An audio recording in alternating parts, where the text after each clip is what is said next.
Au nom du Père et du Fils et du Saint-Esprit. Chers frères et sœurs, pour le prêtre qui est amené à faire des homélies dimanche après dimanche, l'homélie, pardonnez-moi, de ce jour est particulièrement facile, puisque le Seigneur lui-même nous donne la clé. Et il nous explique,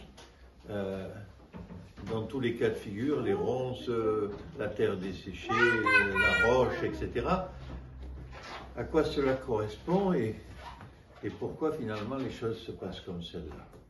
Je voudrais appeler votre attention sur deux points, simplement deux points sur cet évangile. L'apôtre se tourne vers le Seigneur et lui dit « Mais qu'est-ce que ça veut dire ?» Très important.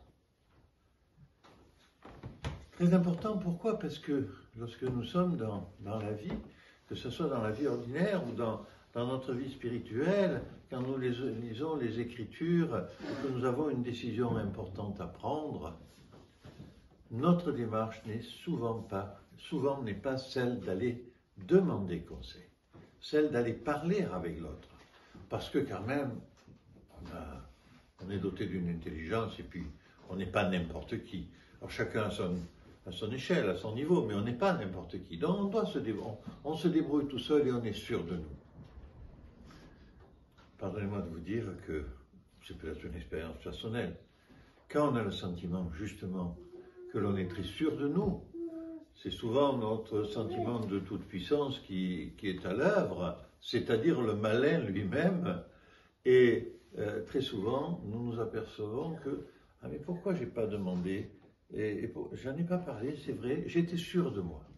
Je me souviens d'une anecdote de quelqu'un qui avait un souci et qui disait « J'ai longuement prié, j'ai demandé à Dieu. » Alors ça, c'est une bonne chose plutôt entre nous, hein, c'est demander à Dieu, c'est vraiment ce qu'il convient de faire. Et il m'a dit que. Et je lui ai dit « Ben oui, écoute, c'est bien que tu aies prié, que tu aies demandé à Dieu. Ce qui est étonnant, c'est que Dieu t'ait dit exactement ce que tu penses depuis toujours et ne t'a pas fait varier d'un iota. » Effectivement, nous confirmons souvent dans nos pensées, dans nos certitudes intérieures, et nous ne nous ouvrons pas. Nous n'ouvrons pas véritablement notre cœur en renonçant à ces certitudes intérieures que nous avons à cet étage. Et je vous dis souvent que c'est cet étage qui est dangereux, c'est celui-ci qui est le bon, mais on ne peut pas amputer à ce niveau parce que c'est trop définitif et ça ne marche pas. Voilà. Alors, frères et sœurs, la première chose que je dirais, c'est que quand vous lisez les Saintes Écritures, quand vous avez des décisions à prendre importantes, tournez-vous vers quelqu'un, vers un proche. Si vous avez un prêtre sous la main, prenez un prêtre.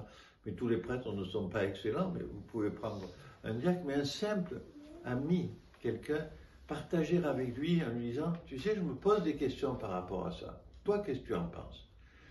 Et si on en a un troisième, toi, qu'est-ce que tu en penses? Et là, très souvent, nous allons former notre jugement qui sera un jugement qui sera plus juste parce qu'il correspondra au fait que nous aurons renoncé finalement à notre toute-puissance et que nous aurons, et écoutez, pas simplement nos certitudes intérieures. Alors bien sûr, ce que je dis là, c'est pas pour tous les jours de la vie, hein. Le chirurgien qui opère je ne sais quelle partie d'un corps, il sait ce qu'il doit faire, il en est sûr, et c'est ça qu'il faut qu'il fasse, hein, parce que sinon l'autre il meurt, hein. Voilà. Mais vous comprenez bien le sens de ce que je dis. La deuxième chose que je voudrais vous dire, très simplement, c'est que l'Évangile, c'est la parole de Dieu.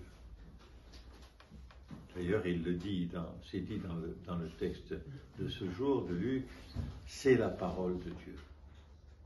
Lorsque nous lisons l'Évangile, comprenons que ce que nous lisons ne s'adresse pas intellectuellement à nous. Bien sûr, parfois ça s'adresse intellectuellement à nous pour des gens qui font des études brillantes de théologie, ils sont amenés à décortiquer, à analyser, et c'est leur intellect qui marche.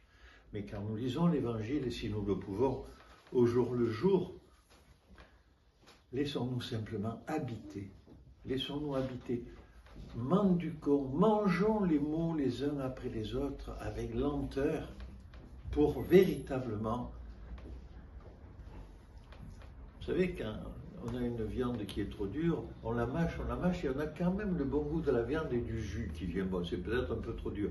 Alors parfois, les paroles de l'Évangile sont particulièrement dures, mais nous devons au moins en avoir le sens, en avoir.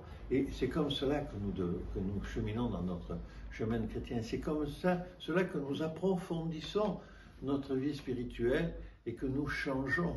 Nous changeons pas pour être des êtres qui ne seraient pas humains, simplement pour avoir changé parfois nos cœurs de pierre en cœur d'amour. Et nous le faisons dans l'humilité, dans la simplicité, et si on peut tous les jours, pour la gloire du Père et du Fils et du Saint-Esprit.